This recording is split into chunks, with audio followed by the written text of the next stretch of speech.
All right, next email. Basel 3, the Lou version. It's from a boy named Sue. Lauren's been around a long time. She's OG, part of the family. What's going on, Lauren? Okay, hey Lou. Reading up on Basel 3 thing, and I can't really wrap my brain around it. Could you break that down for us as far as how it's going to affect the financial system and the ISO standards as it applies to crypto? How's all well with you? Giant love. I'm doing good. I'm recovering. Make you laugh. My doctor's like, yo, you could take a little leave to alleviate some of the pains that you get the spasm, or if you want, you could just take a little bit of, you know, like wine or something like that. I'm like, does whiskey count? Sweet baby Jesus. Take care of that. All right, let me break this down in the simplest terms. Basel 3 is the new rule for international banks, all the banks. They're going to have to keep more money on the books against their assets. So right now, they over-leverage like a motherfucker. And the banks are vulnerable because they don't really have any cash on hand. So all the shit that you saw recently, the banks didn't have any money. So when something went down, they were like, help us, telling the governments. Basel 3 ups their requirement to hold more money on the books so they can continue doing business. So basically reducing their risk with all the shit they got leverage out there. They have to keep more money on the books.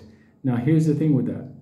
That is what opens up the door for something like an XRP, XLM, and some of the other coins, but mostly the XRP and the XLM. Let me explain why.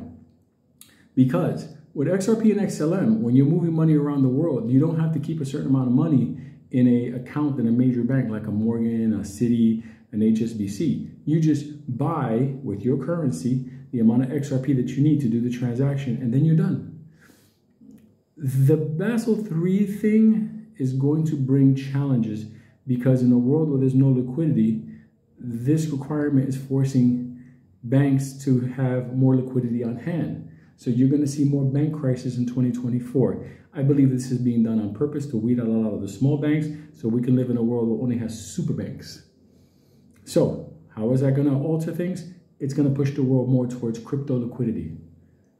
Why? Because you don't hold anything on your books. You just buy the XRP in your native currency or your XLM, and you move money back and forth, and you don't have to keep that amount of money in an account to justify liquidity transfers. So the banks have to keep more money on hand. That's all it is. It's like certain car dealerships, when you walk in, you know you're not going to spend nothing less than $80,000. If you want to spend $30,000, $25,000, you shouldn't even walk in there.